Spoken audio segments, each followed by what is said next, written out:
Aqui ele estava falando com os judeus, promessas para os judeus, qual seria o programa de Deus. E vamos dar uma olhada nessa escritura aqui. Diz assim: propôs-lhes outra parábola, dizendo, o reino do céu é semelhante, o reino dos céus é semelhante ao homem que semeia boa semente no seu campo. Mas dormindo os homens, veio o seu inimigo e semeou o joio no meio do trigo, e retirou-se. E quando a erva cresceu e frutificou, apareceu também o joio. E os servos do pai de família, indo ter com ele, disseram-lhe: Senhor, não semeaste tu no teu campo boa semente? Por que tem então joio?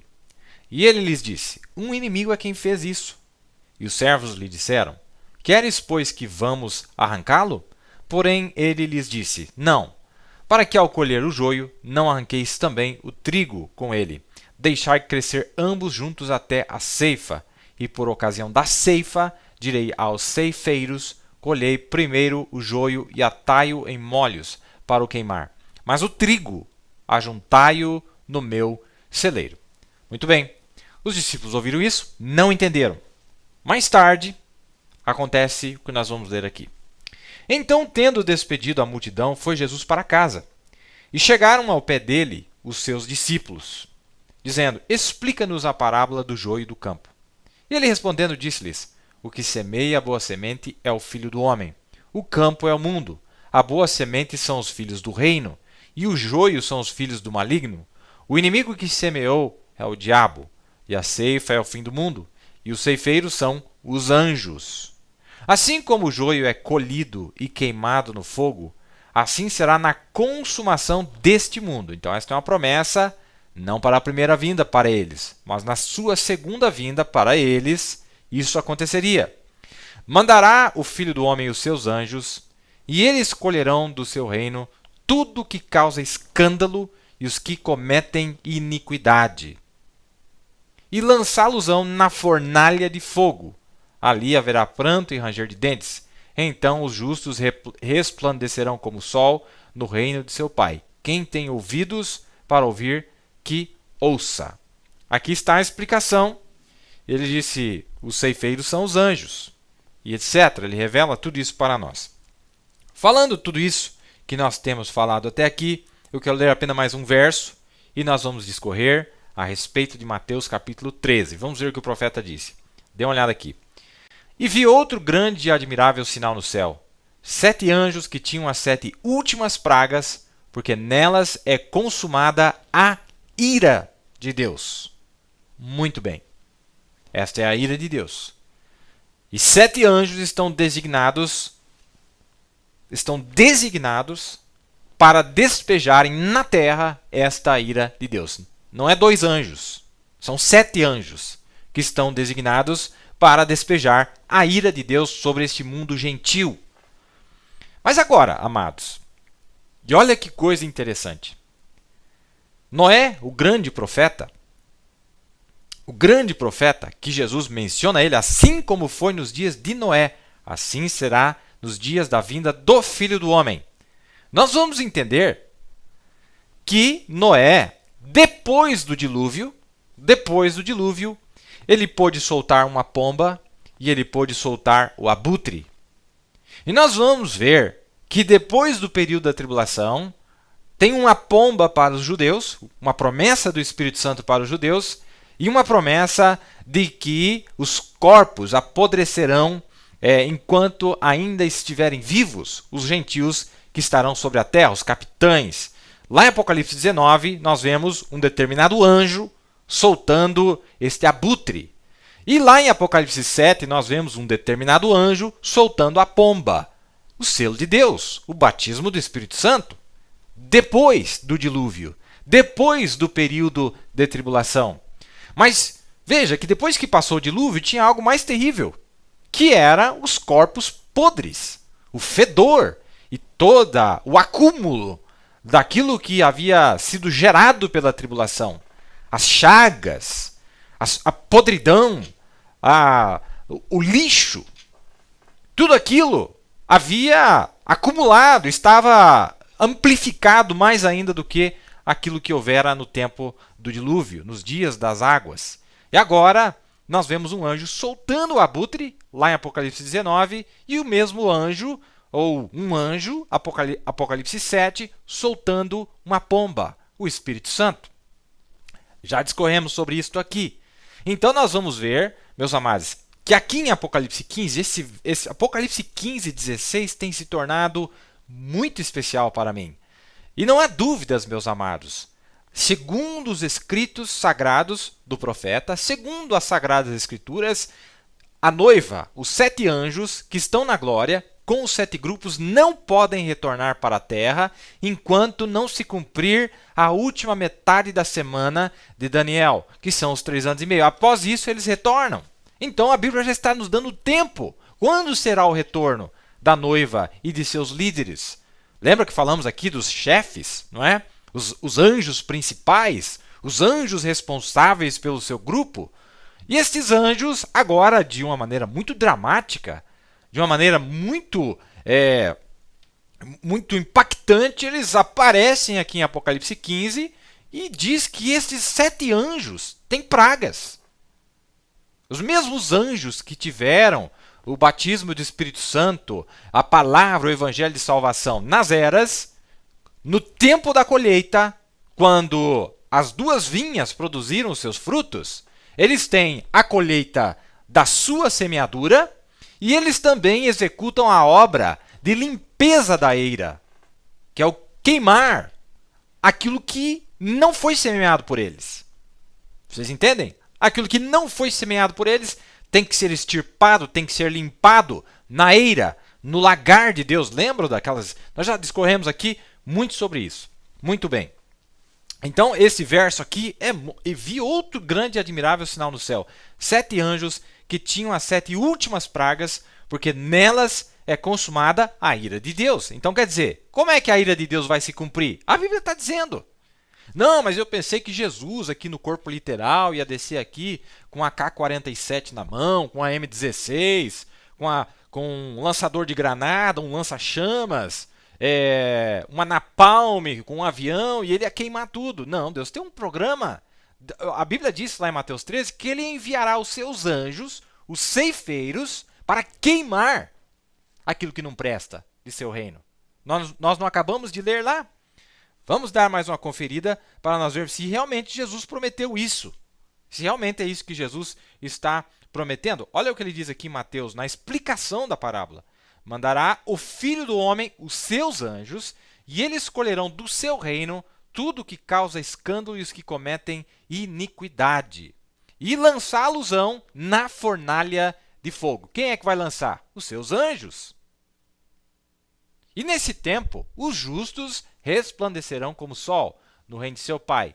Quem tem ouvidos para ouvir, que ouça. Jesus está dando esta promessa. Bom, não tome apenas uma testemunha, apesar de ser a maior testemunha, Jesus nosso Cristo, mas veja que o profeta diz na mensagem a semente da discrepância.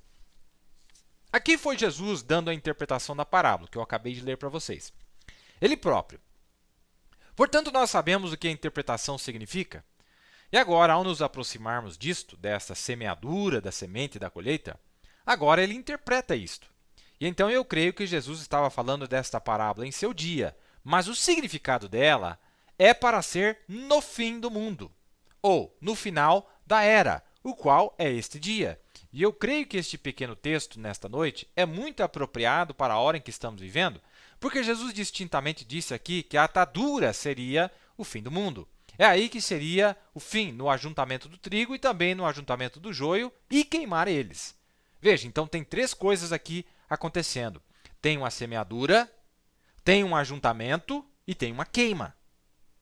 Nós estamos nos dias da atadura, onde a mensagem do 7º anjo, acumulada nas mãos de um mensageiro, está atando-nos, ajuntando a noiva, e também a sua mensagem está provocando com que as denominações se ajuntem. Mas eu não estou falando disso. Não estou falando de semeadura, não estou falando de ajuntamento. Eu estou falando da queima. Quando é que a queima vai acontecer? Isso é o que me interessa. Quando é que esses anjos vão incinerar estes abrolhos, estes espinhos, esses cardos estes, como que diz ali, a pragana, não é como diz no livro de Daniel, essa é uma linguagem de agricultor.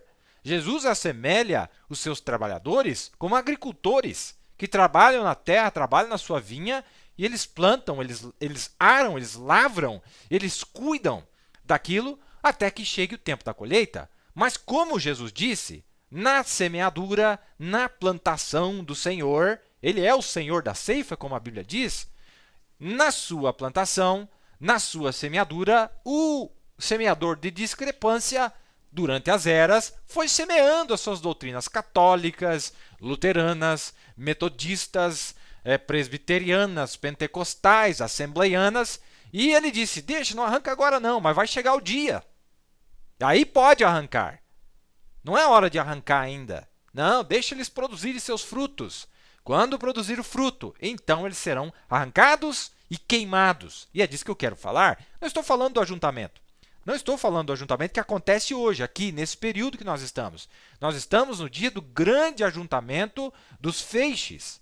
O feixe de trigos está sendo ajuntado para o celeiro, o rapto, e o feixe dos joios está sendo ajuntado para uma queima futura, que está prestes a vir, como eu vou ler aqui para vocês depois em Hebreus 6, não é? Então, é muito dramático, muito bonito esse quadro. Mas ele disse, eu vou enviar meus anjos para queimar eles. Meu Deus, mas quem serão esses anjos? Quem seriam esses anjos? E nós vamos ver, como eu disse para vocês, é uma linguagem de agricultura, né? Está falando do campo, semear, não é? Plantar, colher, regar, lavrar. Todo esse tipo de linguagem é vista através de toda a Bíblia. E Jesus estava usando essa linguagem. Então ele já disse para nós, olha, o significado dela é para ser no fim do mundo. Não é? É para ser no fim do mundo. Muito bem.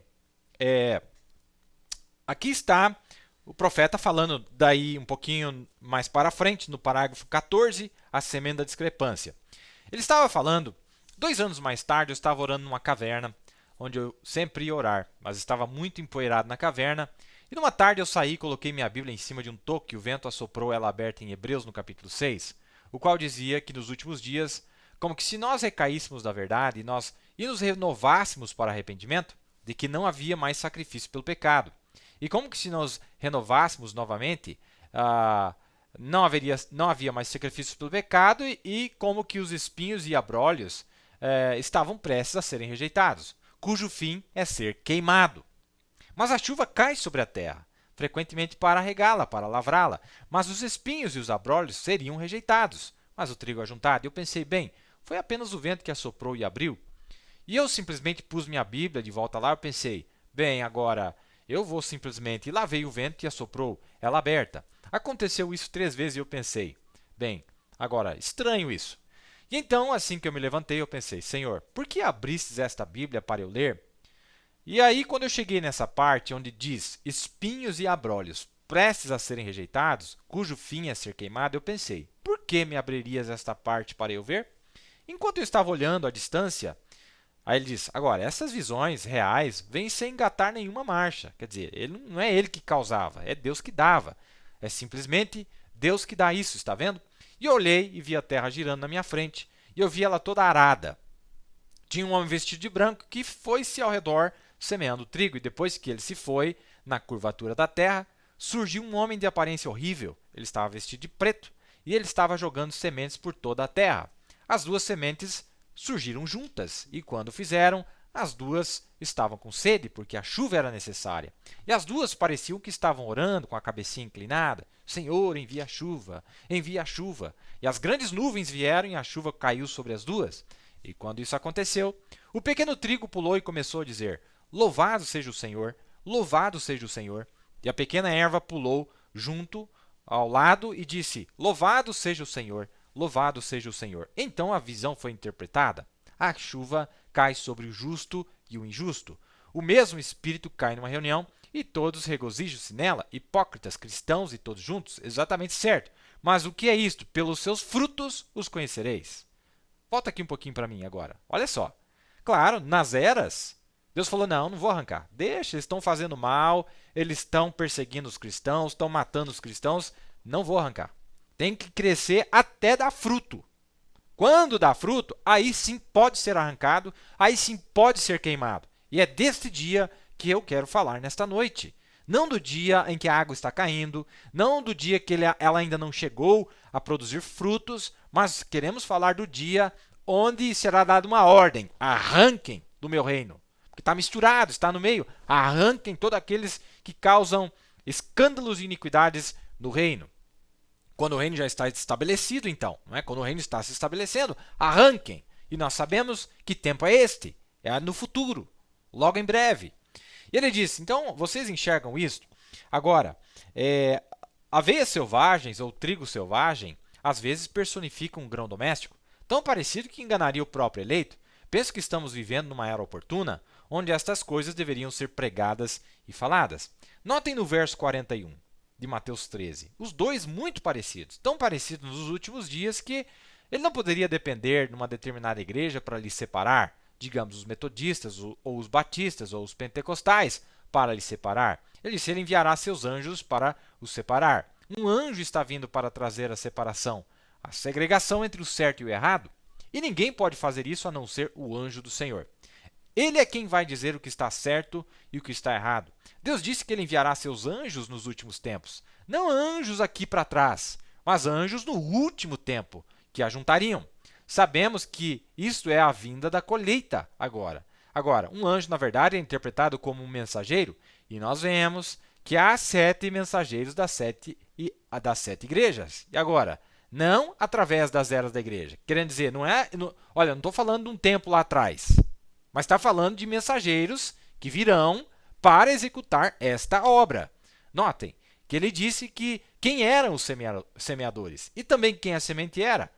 O semeador era ele, o Filho de Deus, que saiu semeando semente, e o inimigo veio de trás dele, qual era o diabo, e semeava semente de discrepância atrás da semeadura da semente verdadeira.